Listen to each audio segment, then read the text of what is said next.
What's up mga ka-idol, no? Nandito tayo ngayon sa poblasyon ng Banay-Banay.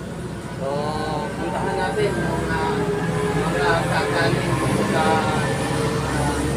tabi ng kalsada sa Banay-Banay ng mga kare-kare. Ayan po, kaibigan natin kasama dati, no? At ayun sila. So, mga pugi.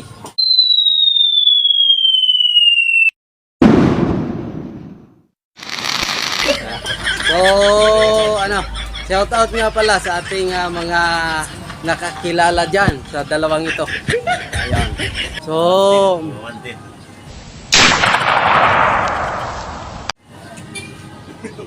abangan nyo mamaya, no? Ang ating i-upload na sa ating YouTube channel at saka sa ating Facebook page, Loads 52, at sa ating Reels dyan sa Evangeline Pancho. Ayan.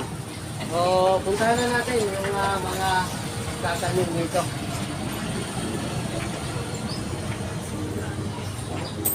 So, ayan po. Maraming bumibili.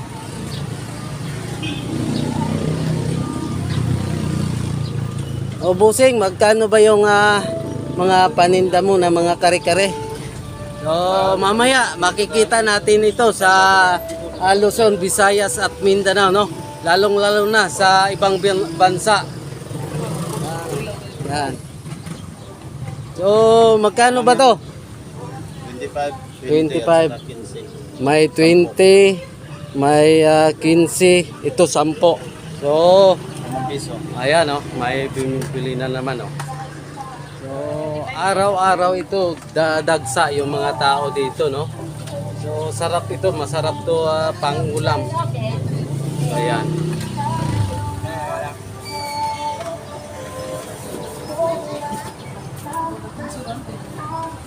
Ayan.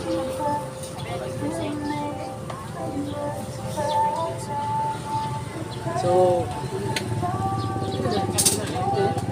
kung wala kayong ulamin dyan, no?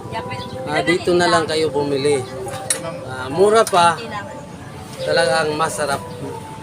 Masarap pa, ano. Ayan.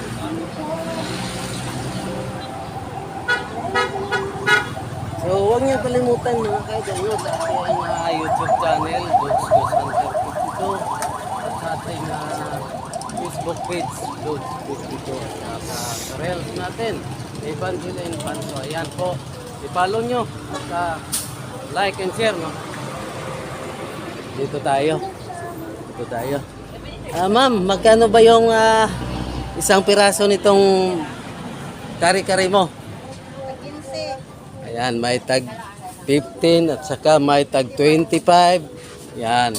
So, sa gusto mo lang, mayroong bituka. Ayan, masarap yan. So,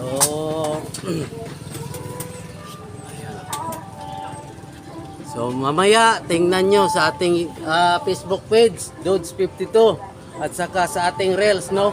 Evangeline Pancho. Ayan. So, paki-follow naman po sa ating Facebook page. So, ayan.